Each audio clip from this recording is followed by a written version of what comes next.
নির্বাচনী প্রতিশ্রুতি অনুযায়ী সারা দেশে খাল খনন কর্মসূচিকে বিশেষ গুরুত্ব দিচ্ছে বর্তমান সরকার। এরই অংশ হিসেবে গত ১৬ মার্চ দিনাজপুরে কর্মসূচির উদ্বোধন করেন প্রধানমন্ত্রী তারেক রহমান। বুধবার সচিবালয়ে খাল খনন কর্মসূচি বাস্তবায়ন ও পানি সম্পদ ব্যবস্থাপনা নিয়ে বৈঠক করেন প্রধানমন্ত্রী। এতে মন্ত্রী, প্রতিমন্ত্রী, বিশেষজ্ঞ সহ সংশ্লিষ্ট মন্ত্রণালয়ের ঊর্ধ্বতন কর্মকর্তারা উপস্থিত ছিলেন। বৈঠক শেষে মন্ত্রী জানান, চলতি মাসেই ফেনী এবং ঝিনাইদহে আরও ২টি খাল খনন কর্মসূচির উদ্বোধন করবেন সরকার প্রধান। তিস্তা মহাপরিকল্পনা বাস্তবায়ন ও ফারাক্কা চুক্তি নিয়ে কারিগরি কমিটি কাজ করছে বলেও জানান শহীদ উদ্দিন চৌধুরী এনি। ঝিনাইদহ জেলার শৈলকুপা, আরেকটি সম্ভবত ফেনীতে হবে।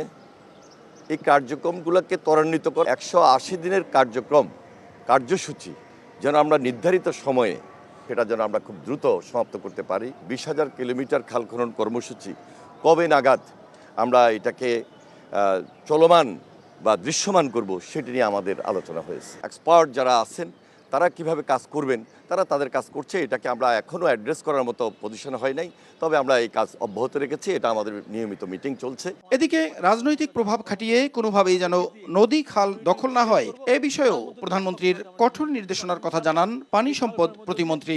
নদী খাল জলাশয় খনন, পুনঃখনন, দখলমুক্ত শুরু করেছি। এটা কিন্তু আমরা শক্তভাবে এবং স্ব এলাকার জনগণকে সম্পৃক্ত করে আমরা সেটা বাস্তবায়ন করার চেষ্টা করছি। বিগত দিনের মতো যেন আর খাল, নদী, জলাশয় কেউ যেন দখল করে আবার যেন ভরাট করতে না পারে। ১৮০ দিনের কর্মসূচির আওতায় ১২০০ কিলোমিটার খাল খননের উদ্যোগ বাস্তবায়নে সরকার কাজ করছে বলেও জানান তারা। প্রসূন আশিস, সময় সংবাদ, ঢাকা।